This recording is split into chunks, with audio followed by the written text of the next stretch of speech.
அனைவருக்கும் வணக்கம். இன்றைக்கி இந்த வீடியோவில் என்ன பார்க்க போகிறோம் அப்படின்னா, செகண்ட் ப்ராக்டிஸ் செட் செயின் ஸ்டிச்சுக்காக. இதில் ஒரு முறை த்ரெட்டு நூலில் ஒர்க் பண்ணுறப்ப ஒரு டெக்னிக் இருக்குது நூல் எடுக்கிறதுக்கு. அது எப்படி எடுக்கணுன்றதை நான் ஸ்டார்டிங் சொல்கிறேன். ஸ்டார்டிங் நம்ம ஒழுங்காக எடுத்தால் தான் நம்மளுக்கு கண்டினியூவேஷன் கரெக்டாக வரும். இப்போ பாருங்கள், நீட்டில் நான் காமிக்கிறேன் இல்லையா, இதை நம்ம இந்த மாதிரி நான் இப்போ எடுக்கிற மாதிரி கார்னரில் பிடிச்சி எடுத்துக்கூடாது. அப்படி கார்னரில் பிடிச்சி எடுக்கிறோம் அப்படின்னா மோஸ்ட் ஆஃப் த டைம் நூல் பிரிஞ்சிரும். அப்போ என்ன ஆகும்னா பிரிஞ்சு போடுற மாதிரி இருக்கும். ஸோ அப்படி இருக்கும் பொழுது நம்ம ஃபஸ்ட்டு எடுக்கிறது எப்படி எடுக்கணும் அப்படின்னா, அழகாக கொஞ்சம் தூரம் நீட்டில் தள்ளி அதுக்கப்புறம் ஒரு ஸ்லைட் பண்ணி அதுக்கப்புறம் வெளில எடுக்கணும். இந்த மாதிரி எடுக்கிறப்போ நூல் சிக்காது. ஓகேங்களா? அதாவது ரெண்டாக பிரியாது. அப்படி இருக்கிறப்போ அழகாக நீட்டாக வரும். இப்போ இதில் என்ன பண்ண போகிறோம், லாஸ்ட் வீடியோவில் ஒரே டைரெக்ஷனில் நம்ம ஒர்க் போட்டிருப்போம், கரெக்டுங்களா? ஆனால் இப்போ இந்த வீடியோவில் எல்லா டைரெக்ஷன்லேயுமே ஒர்க் வரும். எல்லா சைடும் சுற்றி ஒர்க் போட போகிறோம். ஸோ அதுக்கான ப்ராக்டிஸ் தான் இது. இதில் ஃபஸ்ட்டு என்ன பண்ணுறோம் அப்படின்னு பாருங்கள். ஒரு பாக்ஸ் போட்டிருக்கோம். அதை டச் ஆகாமல் உள்ளுக்குள்ளே போட்டிருக்கோம், கரெக்டுங்களா? இதில் ஸ்டிச்சுமே ப்ராக்டிஸ் ஆகும். அதே போல் எண் நாட்டுமே ப்ராக்டிஸ் ஆகும். ஏன்னா ஒவ்வொரு பாக்ஸுக்குமே நீங்கள் எண் நாட் போட்டு தான் இன்னொரு பாக்ஸ் ஸ்டார்ட் பண்ணோம். சரி, இதில் என்னெல்லாம் ஞாபகம் வச்சுக்கணும், நீங்கள் பின்னாடி பேக் ஸ்டிச் போட்டுட்டு அதுக்கப்புறமா செயின் ஸ்டிச் போடலாம். ஓகேங்களா?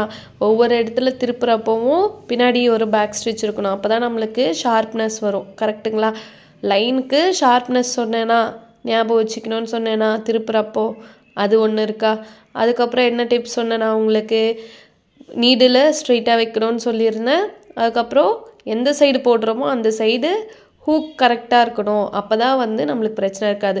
இப்போ நான் ஸ்ட்ரெயிட்டாக போடுறப்போ உங்களுக்கு தெரிஞ்சிருக்காது, என்னடா ஹூக் ஸ்ட்ரெயிட்டாக இருக்கணுன்றாலே அப்படின்னு. இப்போ நீங்கள் இந்த மாதிரி சுற்றி போடுறப்போ உங்களுக்கு தெரியும், நீங்கள் எந்த சைடு ஒர்க் பண்ணுறீங்களோ அந்த சைடு ஹூக்கு கரெக்டாக நீங்கள் வச்சிங்கன்னா அப்படின்னா ஈஸியாக ஒர்க் பண்ணுற மாதிரி இருக்கும். ஓகேங்களா? இப்போ அதுவே ஸ்கொயரையே என்ன பண்ணுறேன், டச் ஆகாமல் கொசுவத்தி மாதிரி சுற்றி போடணும். ஓகேவா? அந்த மாதிரி போட்டு இது கண்டினியூஸ் ஒர்க்கு.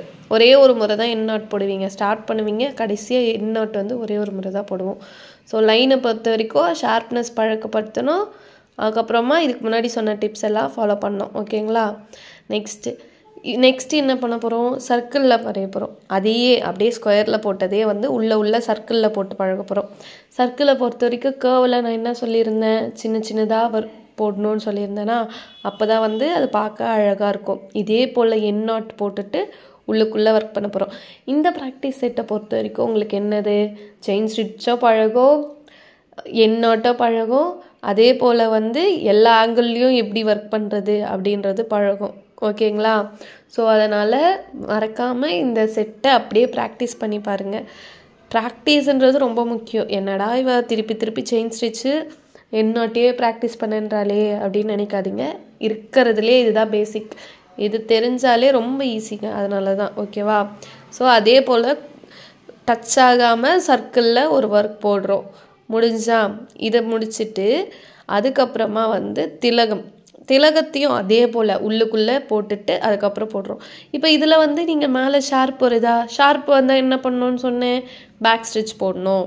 எக்ஸ்ட்ராவாக நம்ம எந்த சைடு திருப்ப போகிறோமோ அதுக்கு ஸ்ட்ரெயிட் ஆப்போசிட்டில் ஒரு சின்னதாக ஸ்டிச் போட்டு பாருங்கள், சின்னதாக ஸ்டிச் போட்டு அப்புறம் திருப்பணும். அப்படி திருப்பணும் அப்படின்னா இங்கே ஷார்ப்னஸ் வரும். இதில் கர்வும் ப்ராக்டிஸ் ஆகும், ஷார்ப்னஸும் ப்ராக்டிஸ் ஆகும். ஒவ்வொரு இடத்துலையும் எண் நாட் போடணும்.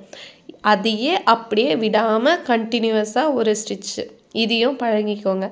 இது எல்லாத்தையுமே போட்டு முடிச்சிங்க அப்படின்னா ஈஸியாக செயின் ஸ்டிச் எண் நாட் உங்களுக்கு போட வரும்.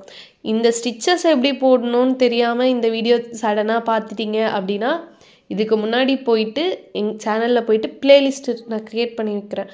அதில் செயின் ஸ்டிச்சும் எண் நாட்டும் எப்படி போடணும்னு பார்த்துட்டு இதை ப்ராக்டிஸ் பண்ணுங்கள். ஓகேங்களா? இதுதான் ஃபுல் ப்ராக்டிஸ் செட். இதை பார்த்துக்கோங்க. நான் என்னெல்லாம் சொன்னேன் அப்படின்றது ஒரு முறை டிப்ஸ் அப்படியே டக்குன்னு சொல்கிறேன், கிளியராக நோட் பண்ணிக்கோங்க. ஃபஸ்ட்டு ஊசியில் நூல் எடுக்கிறப்ப கொஞ்சம் உள்ளே தள்ளி எடுங்க. அதுக்கப்புறமா ஊசி ஸ்ட்ரைட்டாக வச்சு போடுங்க, ஹூக்கு கரெக்டாக வச்சு போடுங்க, பேக் ஸ்டிச் ஃபாலோ பண்ணுங்கள். தேங்க்யூ.